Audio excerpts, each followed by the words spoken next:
Hey yo, what it do, baby? It's your boy Dynamic, and today I'm bringing you the second episode in my How to Come Back series. If you guys want to check out the class that I'm using in this match, just look at the top right corner of your screen.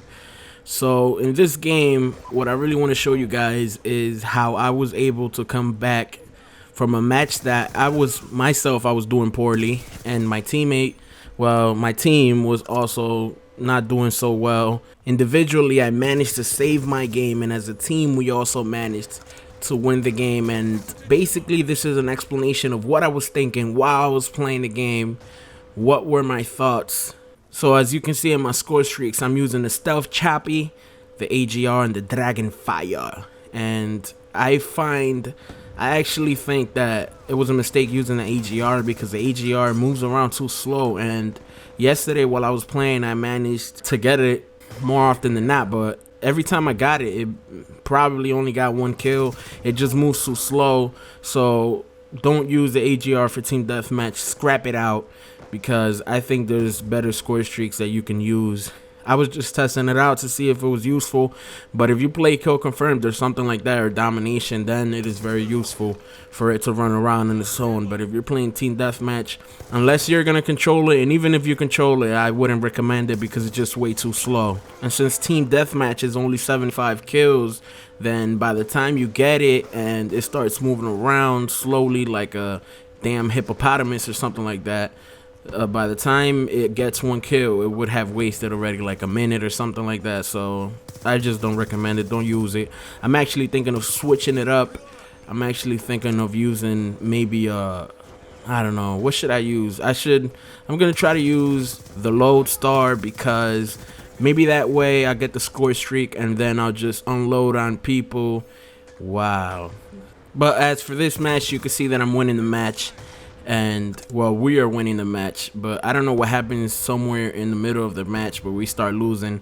I think I know what it is. I was struggling in the beginning. I was playing lackluster, like a mediocre scrub, and then maybe that contributed to us starting to lose.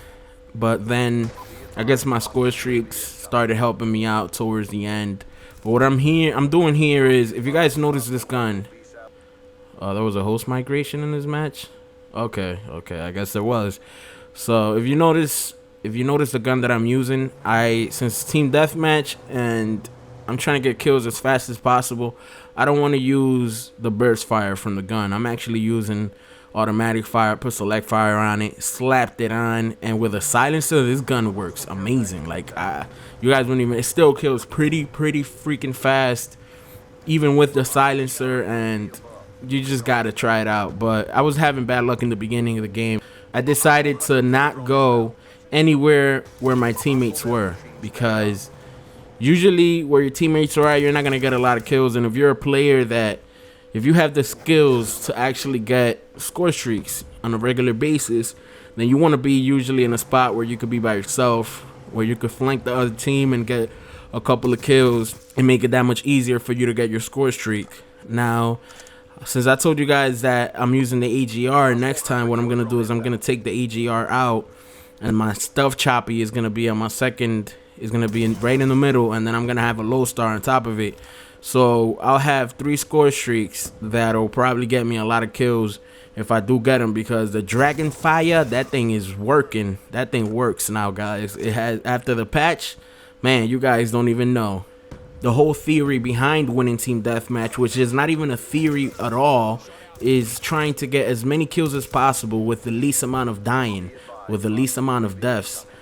And that's not a theory. You have to do that. Now, to me, the best way to do it, now that I think about it, and I'm going to put it into practice just to make sure that I'm 100% correct, but using my brain, I think the best way to do it is using score streaks that you control. That means getting the score streaks and then hiding out and trying to get the kills using the score streaks. Go into a corner once you get them, and then try to get as many kills as possible. That will boost your KD up tremendously. Trust me, guys, it will. But something that you guys have to take into account is where your level of skill is at. If your level of skill is already pretty good, but not tremendous, but it's pretty good where you could get score streaks consistently, then I would suggest trying to go for the higher end score streaks like the low star. Even the veto, you can control the veto too, and it'll help you get a lot of kills in team deathmatch. But the thing is, you have to try to get the score streaks early, because if your team is already, let's say, well, the game, let's say 1 or 2 teams is already at 50 kills, right? Look at this right here. Look at this guy. He's gonna get worked. Oh my God, he's trying to troll me. What a complete failure. So anyways, like I was saying before, if 1 of the 2 teams is already at 50 or 60 kills, like you can see in this game, we are both over 50 kills, and look how late I got the score streaks.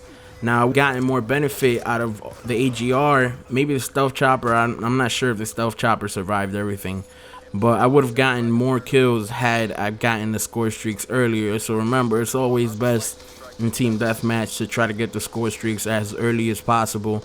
I got them a little late in this game. And also another tip is, in team deathmatch, try to use a silenced gun, because players will hound, especially in team deathmatch for some reason. And another thing is, make sure that maybe you have engineer or something like that, or flak jacket, because players will set up bouncing betties and they will set up shock charges. And you got to be careful of the little places, the corners where you usually walk into, where you can't see shock charges or claymores, because if they're right in front of you or they're in an obvious place, you can see them even without all that stuff. But most people are usually smart, and they try to put them in a good spot where you won't be able to see them, especially bouncing betties. Guys usually put them around corners or like right on the corner where it's very hard to see from both sides. So remember, if you have engineer or you have something that can go work against it, like maybe the perk tactical mask, maybe that way you can avoid that. Anyways, guys, this is the end of the video. As you can see, we won by 1 point, and I just want to say peace out, players. Oh my God.